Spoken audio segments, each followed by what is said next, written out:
There is a phenomenon called internal churning that causes an epiphany to happen. When this man was thrown in the platform and somehow lying down in the platform, the indignity that he went through created an enormous amount of rearrangement in his thought process. Till now, the way he looked at life through certain patterns of mind, somehow this entire mind went through enormous rearrangement in this thought process. It caused an enormous amount of emotional churning within him. Something deep within him was feeling like a mixie. It was churning completely.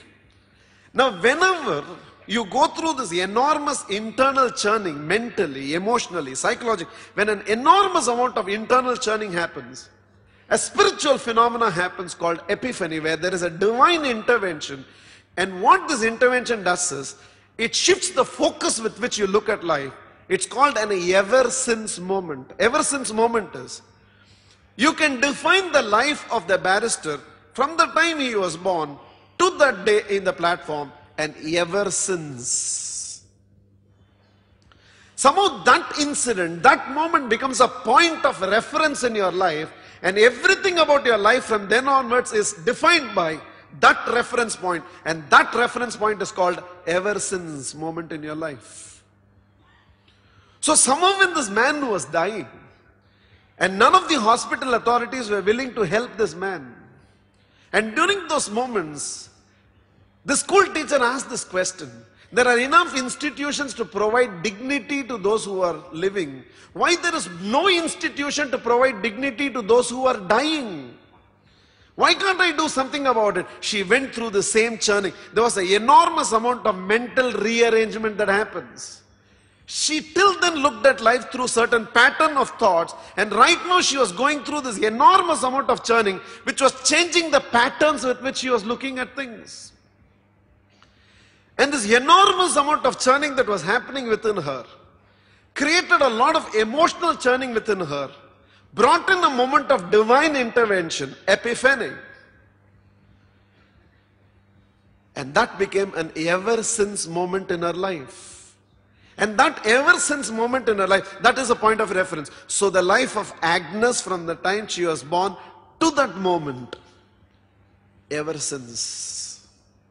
And somehow anybody who has ever experienced, in a small proportion, all of us would have experienced. All of us would have gone through. In fact, what you refer to turning points in your life are basically your ever since moments. We went through little churning, and little churning created an ever since moment, and that little churning produced little results in life. If you can go through churning to the point that you invite that divine intervention into your life, then an ever since moment happens in your life, which is no more just an ever since moment in your life. It becomes an ever since moment in the history of the world itself. And that is how an ordinary person became a world-class orator. That is how a petrol pump vendor builds a 60,000 crore Reliance empire. That is how a programmer, whom his friends said, after 10 years of building Infosys and still operating in the confines of a small apartment, and the 5 of the people who started with and the 4 of his friends asked him, people who studied with us have become more economically successful than we are. I think we should wind this business. This is not for us, let's go. And one man in the 5 went through the amount of emotional churning he went through that day. And today it's a world-class Infosys.